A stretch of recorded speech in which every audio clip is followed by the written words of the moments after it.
como a defesa, nas alegações finais dela, nessa primeira fase do juízo da acusação, tá?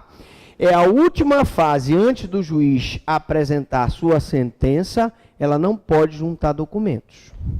Porque senão ela estaria subvertendo o princípio da ampla defesa e do contraditório, já que o Ministério Público não vai mais se manifestar aqui. Então, nessa fase, ela não pode juntar documentos, o que constitui uma exceção ao princípio da verdade real. Porque o princípio da verdade real diz que eu posso juntar documentos a qualquer tempo, desde que seja para provar a inocência do meu cliente. A defesa não é obrigada a apresentar as alegações finais, tratando-se para ela de mera faculdade. É mera faculdade para a defesa, que ela pode deixar para apresentar as alegações finais em sede de plenário do júri. No júri, na sessão do júri, ela apresenta as alegações finais. Bom, interrogatório. O interrogatório, gente, é o último ato processual da fase instrutória desta fase do juízo da acusação. Nós estamos falando do juízo da acusação. Então, antes das razões finais e antes da sentença, eu tenho o interrogatório. O interrogatório nada mais é do que um diálogo entre o juiz e o acusado, que constitui um momento importante para que o juiz penal conheça o delinquente, seu caráter, sua personalidade, com a finalidade de aplicação correta do princípio da individualização da causa. A individualização da causa tem muito a ver com o princípio da individualização da pena. Individualizar a causa significa saber se o acusado tem bons antecedentes, se tem bom caráter, se tem boa personalidade. Convenhamos que se o acusado tiver boa personalidade e bom caráter, o juiz já começa a formar uma convicção positiva em relação a ele. Ao passo de que se ele tiver um mau caráter, tiver uma má conduta social, tiver uma personalidade agressiva, o juiz vai formar um mau juízo sobre a sua pessoa, certo? Então, isso aqui é o princípio da individualização da causa. O interrogatório no CPP figura como meio de prova, mas ninguém pode questionar que ele é um verdadeiro meio de defesa para a correta aplicação do princípio da individualização da causa. Então, ele é um meio de defesa, não é mais um ato pessoal do juiz, pois o MP, o defensor, o advogado devem nele estar presente e devem interferir. Significa que o juiz, ele deve fazer as perguntas, certo? Depois a acusação e depois a defesa. Inclusive, existem juízes que, como a acusação tem que ser, o promotor tem a obrigação de provar a sua acusação, ele abre diretamente, dá o espaço diretamente para que o promotor faça as suas perguntas. Faz a pergunta o promotor, faz a pergunta o defensor, e o juiz faz a pergunta por fim, quando na verdade ele vai buscar aquelas perguntas que não foram feitas para elucidar a sua visão sobre aquela causa, sua individualização da causa. Normalmente, ou o juiz pergunta e depois o acusado, a acusação e depois a defesa, ou se abre diretamente para a acusação, depois para a defesa, e o juiz só pergunta como por último, justamente porque houve uma alteração. Antigamente, o interrogatório era feito somente pelo juiz. As partes não podiam intervir, podiam perguntar. Hoje não. Hoje é um meio de defesa, mas a acusação e a defesa nele devem intervir.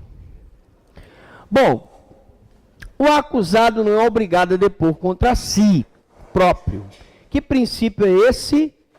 Princípio da não autoacusação. O princípio da não autoacusação diz que o acusado não é obrigado a depor contra si, assim como não está obrigado a responder às perguntas formuladas pelo juiz. É o princípio do direito ao silêncio. E esse silêncio não poderá ser presumido contra o réu, não poderá prejudicar a sua defesa. Não existe confissão ficta no processo penal, logo deve-se procurar a verdade real. Ainda que o acusado confesse e a confissão vai gerar uma diminuição da sua pena, a confissão dele, pelo princípio da verdade real, deve ser conjugada com as demais provas dos autos para se chegar à verdadeira culpabilidade daquele acusado. Bom, então o artigo 187, parágrafo 2º do Código Penal, contém um elenco de perguntas que o juiz deve formular ao acusado por ocasião do interrogatório. Alguém tem um código aí para a gente dar uma lida nesse nosso 187, parágrafo 2º. Atualmente, gente, o interrogatório ele se divide em duas partes. A primeira parte do interrogatório, ele diz respeito às circunstâncias particulares do acusado. Se ele trabalha, o emprego, se ele é casado, se tem filhos. E a segunda parte do interrogatório, ele vai justamente pegar e responder sobre o crime. Então, diz aqui o artigo 187, parágrafo 2º, o juiz, o interrogatório será constituído de duas partes, sobre a pessoa do acusado e sobre os fatos. No parágrafo 2º diz o seguinte, na segunda parte será perguntado sobre se é verdadeira a acusação que é feita, ele vai dizer que sim ou que não. Não sendo verdadeira a acusação, se tem algum motivo particular a que atribua, se conhece a pessoa ou pessoas a quem deva ser imputada a prática do crime, porque pode não ter sido ele o criminoso e pode o crime ter sido praticado por outra pessoa, e quais sejam e se com elas esteve antes da prática da infração ou depois da prática da infração. Inciso 3º. Onde estava ao tempo em que foi cometida a infração e se teve notícia dela? Às vezes ele não estava no local do crime na hora em que a infração foi praticada, certo? Se conhece as provas já apuradas contra ele, e ele às vezes pode não conhecer as provas que já foram apuradas, se conhece as vítimas e testemunhas já inquiridas ou por inquirir, e desde quando, e se tem o que alegar contra elas. Às vezes pode ter uma testemunha que tem alguma inimizade contra ele, pode ter acusado injustamente. Se conhece o instrumento com que foi praticada a infração, a arma de fogo, a faca, ou qualquer objeto que com esta se relacione e tenha sido apreendido, e todos os demais fatos e pormenores que conduzam à elucidação dos antecedentes e circunstâncias da infração. Essas circunstâncias, evidentemente, são circunstâncias de tempo, lugar, modo de execução, tá? Então, aqui, essas perguntas aqui são meramente exemplificativas. O juiz pode seguir essa sequência, e eu já trabalhei, inclusive, com uma juíza que seguia a sequência inversa.